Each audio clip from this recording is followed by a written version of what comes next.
Hi everyone, I'm Chloe. Ants are everywhere. They're in the jungle, the mountains, the forests, the plains. Maybe they're in your mom's kitchen. Maybe they're stealing watermelon from your picnic. They're everywhere. Not only are they everywhere, but they also provide important ecosystem services. They turn soil, they eat dead things, and they disperse seeds.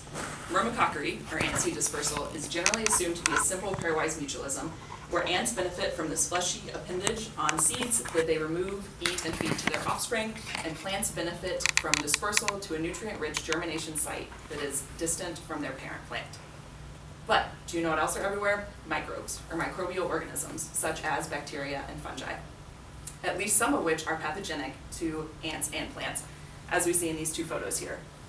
But ants and plants aren't without their own defenses. So some plants have antimicrobial compounds in them. For instance, bloodroot has the antimicrobial sanguinarine in all of its plant tissues, including its seeds. And ants primarily defend themselves, their nests, and their offspring from microbial pathogens through the use of glandular secretions. So I propose that because we generally think about myrmecockery, ant seed dispersal, as a simple pairwise mutualism between ants and plants, we're missing part of this microbial puzzle piece in the system. So we're limiting our understanding of this process. Ants, in the process of bringing seeds into the nest, might expose these seeds to their glandular secretions that could affect seed coat associated microbes and influence seed germination and growth. Additionally, seeds, when brought into the nest and consumed by ants, might provide ants with additional antimicrobial compounds.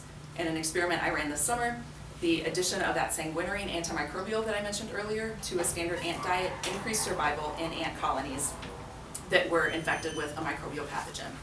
So there's potential here for additional benefits both to and by each of our two main parties in this mutualism when we add this microbial component. Now, why do we care about this? So not only will this research give us insight into the myrmecockery mutualism, but it will also help us understand the interactions of microbes and chemicals in mutualisms in general.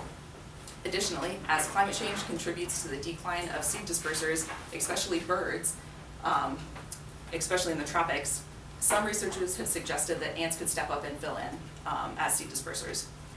Additionally, climate change contributes to range shifts in native ant species and invasion by non-native ant species, which could lead to breakdowns in these myrmecockery mutualisms. So understanding the system fully as it is now will help us understand shifts in these seed dispersal systems in the future and the implications of these mutualism breakdowns. So the next time you see an ant at your picnic or in your mom's kitchen, think about all the things it's interacting with, seeds, microbes, and all the important roles it plays in its environment, and you will see an ant because ants are everywhere. Thank you.